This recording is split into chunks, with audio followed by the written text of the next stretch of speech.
Hello, my name is Kathy, and today I'll be discussing how to use homeopathic remedies on ailments, continuing with mouth, tongue, throat, and voice ailments that start with the letter S. But before I do this, I wanted to let you know that because I have a great many videos now on many different topics, that I've decided to make several different video playlists so that it's easier to find the videos of greatest interest. So please check out my playlist page. Please refer to my How to Use Homeopathic Remedies video before using the material in this video. I'll be discussing how to use homeopathic remedies on specific ailments, but I've broken these ailments into categories for easier reference. I'll begin with ailments of the mind and emotions, then I'll move on to ailments of the brain and nervous system.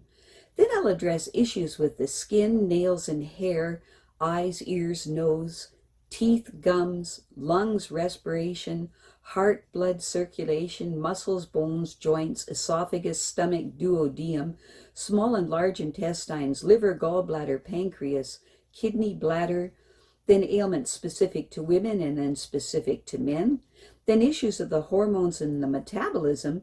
After that, I'll address the issues of homeopathic remedies on infections, infestations, and the immune system. Then issues surrounding fertility and pregnancy and surrounding childbirth and postnatal problems. Then homeopathic remedies that address special problems in infants, ailments and diseases of childhood, and special issues of adolescence. And finally, special issues of the elderly. Constitutional treatment involves treating the totality of the individual person. Everyone is a unique individual with a unique physiology that responds to substances differently.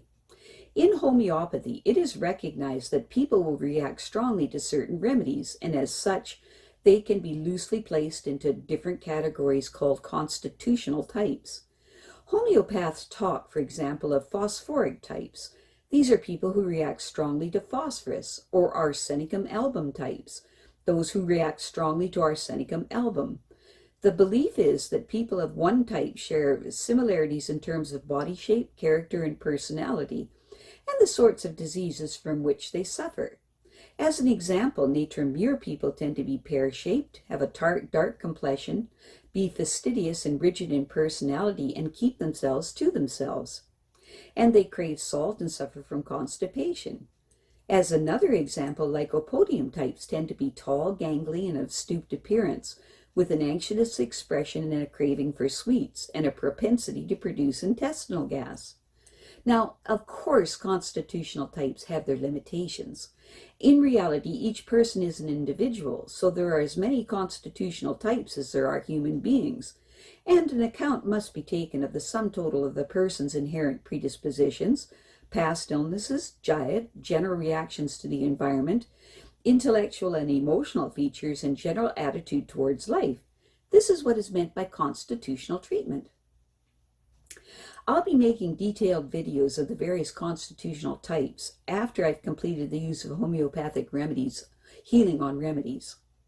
The ideas, procedures, and suggestions in this video and all my homeopathic videos are not intended as a substitute for the medical advice of a trained health professional. Consult your physician before adopting the suggestions in this video. If you're pregnant, do not attempt these techniques without the approval of your physician. So, let us continue with learning how homeopathic treatments can help with mouth, tongue, throat, and voice ailments. Today, we will continue with mouth, tongue, throat, and voice ailments that begin with the letter S. Digestion begins in the mouth. Saliva lubricates food and adds starch-digesting enzymes to it. The teeth crush and chew it, and the tongue pushes it around the mouth and rolls it into a ball for swallowing. As the tongue pushes the food past the soft palate, the epiglottis shuts like a lid over the entrance to the windpipe, and the food slides down the esophagus. Saliva is 99.5% water and is continually produced to clean the mouth. Saliva contains digestive enzymes and other enzymes that destroy bacteria. Food entering the mouth stimulates the taste buds on the tongue, and the brain receives their messages and instructs the salivary glands to go into top gear. Saliva is copiously produced in response to acids, such as vinegar, lemon juice, etc. Nausea also produces a reflex salivation. Some of the sensations we call tastes are in fact smells. As we chew, the volatile constituents in our food are wafted up into the nasal cavity, where they are sampled by the smell receptors. Although the tongue has about 2,000 taste receptors or taste buds on its sides and upper surface, these detect 4 basic tastes: salt, sweet, sour, and bitter. All taste sensations, whether we interpret them as cheese, chocolate, tea, or apple pie, are blends of these primary tastes. Although any one taste bud is capable of responding to a number of stimuli, the tip of the tongue is most sensitive to sweet and salty tastes, the sides to sour tastes, and the back to bitter tastes. There are also taste buds on the soft palate and in the throat. The vocal cord lies in the larynx, or voice box. When we decide to talk, muscles contract, pulling the vocal cords, which are tiny elastic ligaments, taut. The outrush of air, speeded up because the passage is narrowed, causes the cords to vibrate. The more forcefully the air rushes past the cords, the louder the noise we make. The greater the tension in the cords, the higher our voice sounds.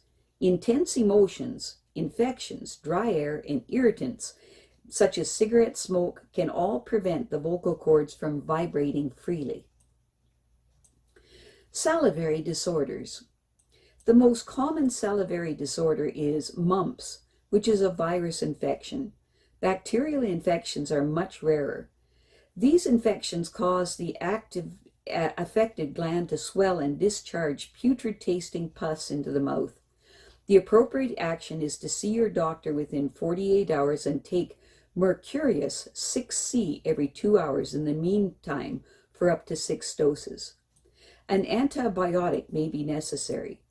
Afterwards, constitutional homeopathic treatment can help to boost the general resistance to infection.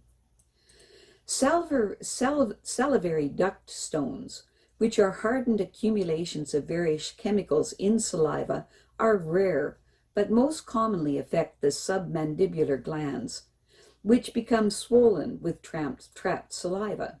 Occasionally, they may become infected. Sucking a lemon has been known to flush out stones. The acid in the juice greatly stimulates the production of saliva, but if this does not work, consult your doctor.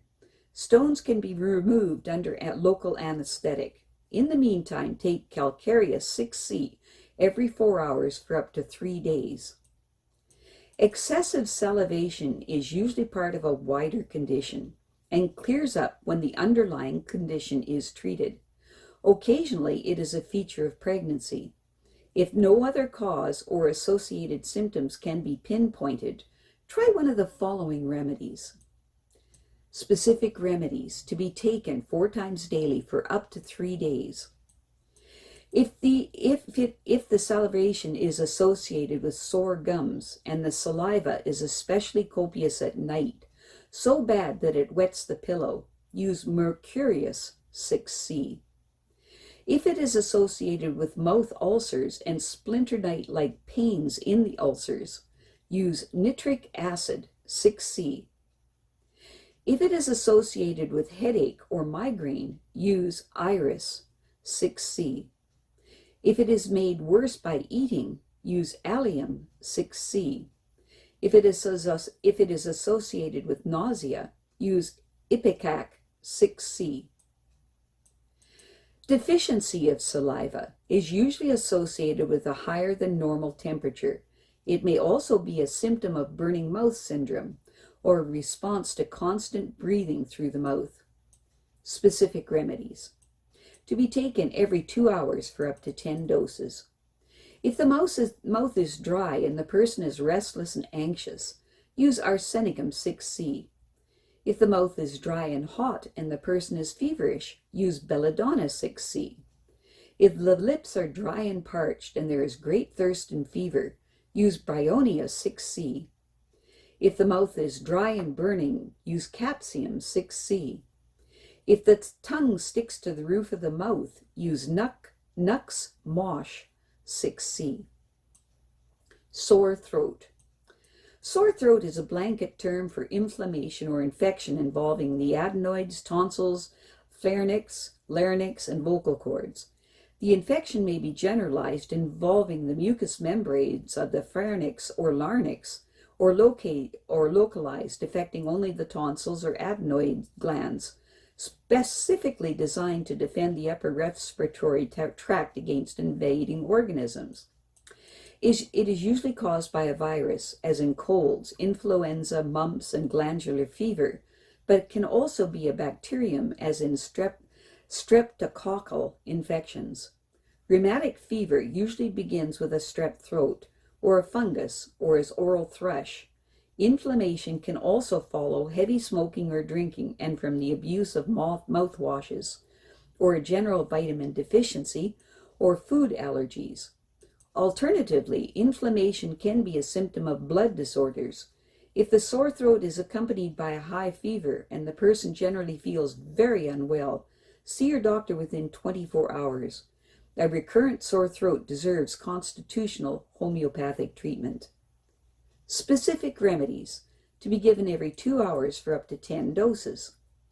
For a sudden onset, made worse by cold, dry winds, and the throat is dry, and the tonsils are swollen, with great thirst, and the throat looks red, rough, and dry, and also feels constricted, burning, and numb or tingly, with a hoarse voice, use Aconite 30C. If the person suffers from chronic nasal drip and lumbago or earache, and an acute sore throat comes on after exposure to cold and damp, or after great exertion, and the throat is raw and burning, and the saliva thick and the voice hoarse, with cold sores around the mouth, with red itchy skin as in a nettle rash, and the person is thirsty for cold drinks and feels better moving around, use Dulcamaria 6C. For pain and soreness on the right side, and the throat feels as if there is a lump in it, with the neck glands swollen, lips dry, and the person is thirsty but not hungry, use Baryta Mur 6C.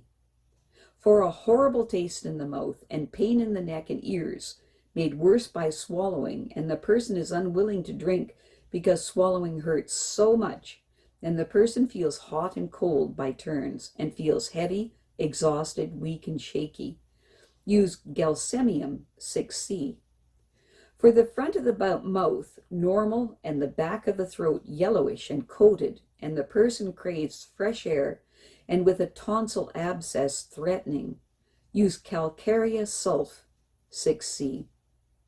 For a sore throat due to allergies, with the back of the throat bright red, sore, swollen, and shiny, and with the uvula also swollen, and the pain is burning and stinging, and the person is depressed and irritable, use Apis 30C. Some self-help measures. Take plenty of vitamin C and a course of garlic pills, and increase the intake of zinc. Make up a hypercarium and calendula gargle, 5 drops of the mother tincture of each to a half a pint of boiled then cooled water, and gargle every 4 hours.